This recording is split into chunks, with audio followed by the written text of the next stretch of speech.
People of the verse, hello and welcome to the channel. This is the Eradicator with the latest updates regarding Star Citizen Alpha 3.10, and of course we're talking about the Evocatis. It is still in its Evocati phase because there are a couple of blockers once more that have not been blocked.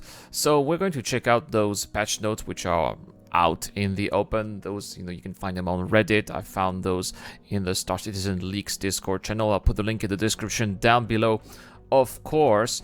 And so it does appear that the list of known issues is still dramatically decreasing. I would say we are down to, if I am correct, just 23 issues. So that's really not that much compared to how what we had at the beginning. And a couple of very annoying bugs have been fixes. For example, players should no longer get 30k errors and infinite load screens when joining the PU, which of course makes it literally playable, right? New baggage hangers 1 to 15, 17, and 20 should now be accessible again via elevator, spaceport elevators. The pitch ladder on the ship UI should now correctly conform to the horizon, which probably must have been very misleading for the Evocatis. The restricted areas around Lorville is now working properly, apparently. It does seem like turrets at underground facilities now correctly fire upon players who attack them. Destroyed turret models found near lawful and unlawful UGFs. I don't know what is a UGF, by the way. I'll be frank with you. Should now visibly break down after playing the explosion animator. Oh, on the ground facility, of course.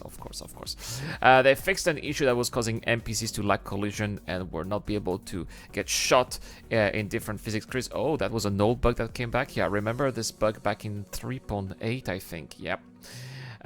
Selecting place and placing a knife should now place it flat on the ground instead of setting upright on its head. That must have looked really funny as well. They fixed 3 client crashes, 1 server crash,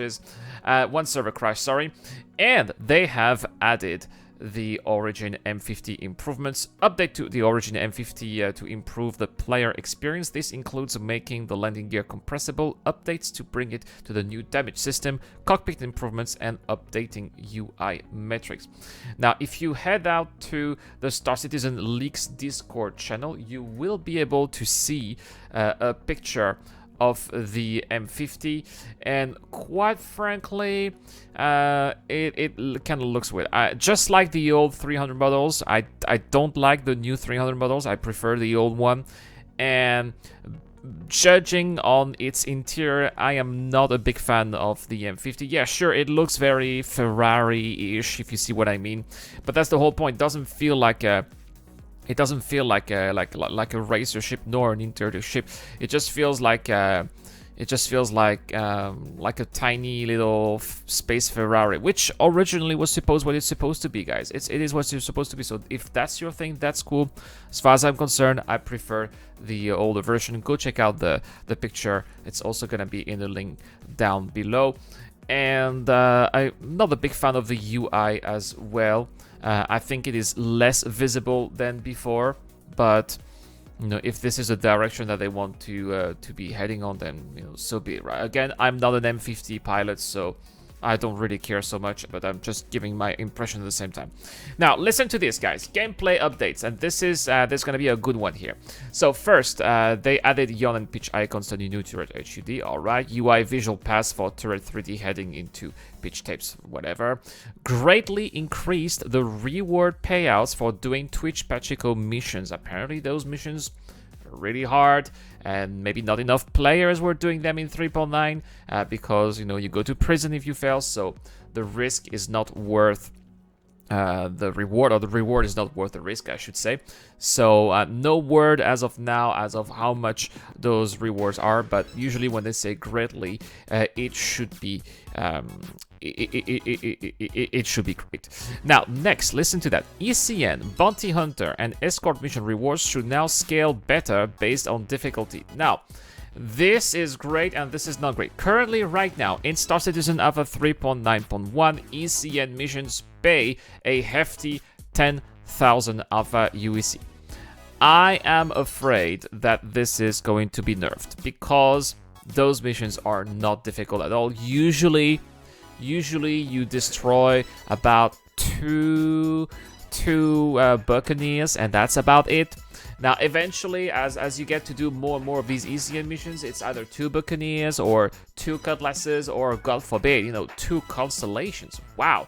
So, what is it going to be? Do these ECN missions, are these ECN missions still going to be the same price and they're going to be the same all over again? Or are you going to start with a 2000 Alpha UEC ECN mission, which is going to feature a couple of Buccaneers, and then a 5000 ECN mission, which is going to have some Cutlasses, and then a 10,000 Alpha UEC ECN mission, which is going to feature Constellations? I think that will be great. Now, did they have time to modify the codes and do that? I don't know. I'm not an Evocati, but that will be fantastic. Now, listen to that. Bounty Hunter, not just ECN, Bounty Hunter and Escort Mission rewards should now better scale better based on difficulty. We need to significantly improve Bounty Hunter mission, because right now 3000 Alpha UEC for a crime stat 4 is absolutely ridiculous. Please, CIG, give us at least 20,000 Alpha UEC for crime stat 4, because you are when you are doing those missions, you have to kill a Constellation or a Valkyrie, and those Valkyries are surrounded by a handful of other dangerous ships, Cutlasses and other top tier ships. They need to pay more, CIG. Give us 10,000 Alpha UEC for a crime stat 4. I can guarantee you more players will be doing those missions, and players are going to multi-crew to do those missions because they're gonna have fun, make a couple of thousand Alpha UEC per player, and everybody's gonna have a better time. I don't understand why this was not done on the first place, by the way. I don't know who decides those prices for missions, but I don't have a feeling they're really playing the game. I probably don't have time because they're working on the game. I totally understand that, but guys, developers, please, if you're watching this video, please put yourselves in the shoes of the players. Players want to make money. Players want to have fun. When players play in groups, they also want to make money, significant money per player. So please increase those payouts so that these missions are also viable when you are playing with other people at the same time. Escort missions. I thought that escort missions were kind of okay. The thing with escort missions is that they're not really difficult, but they take a lot of time. So when you do an escort mission and you get 2000 Alpha UEC for 20 minutes, that's also not worth it. They're really not hard. You don't have a lot of enemies popping up, but it's just a waste of time. So I hope that this is also going to translate with better payouts too. New features here, body dragging, electron damage. That was already the case in the previous patch, so we're not going to talk about this here. Oh, listen to that here. Update features, feature update locations. Double the distance the player will receive at restricted area warning at area 18. So that means that you're going to get the restricted area warning way before what you had previously. I don't know if this is going to be annoying or not. It sounds annoying. I guess we'll see how it goes, right?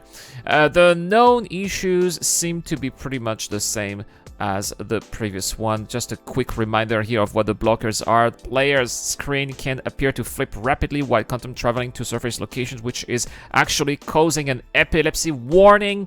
So we don't want people to have epilepsy crisis when playing the game. That's why we are not getting this in Wave 1 right now. I believe that they are going to have to get this fixed before we get to Wave 1. In my opinion, this is the biggest game breaker here. Client will crash when attempting to charge an EMP within a ship. Also pretty bad. There are no atmosphere in Port Olisar's Kezaba outlet, guaranteed defense, and live fire weapon shops. So basically, the shops at Port Olisar don't have atmosphere. So it's great if you have your armor. You don't really care, but if you don't have your armor, you're gonna die. I think that's probably also something that they need to fix too. The AI NPC still sit on chairs, so that has been going on for ages. That's not really a blocker here. So I think that these are the 3 blockers here that prevent the patch from getting into 3.10 Wave 1. PTU. So, well, that's all we'll do for today's video, guys. Thank you so much for watching. Hope that you enjoy today's little update, and I'll see you guys next time for more Star Citizen content. This is the Eradicator. I'm signing out.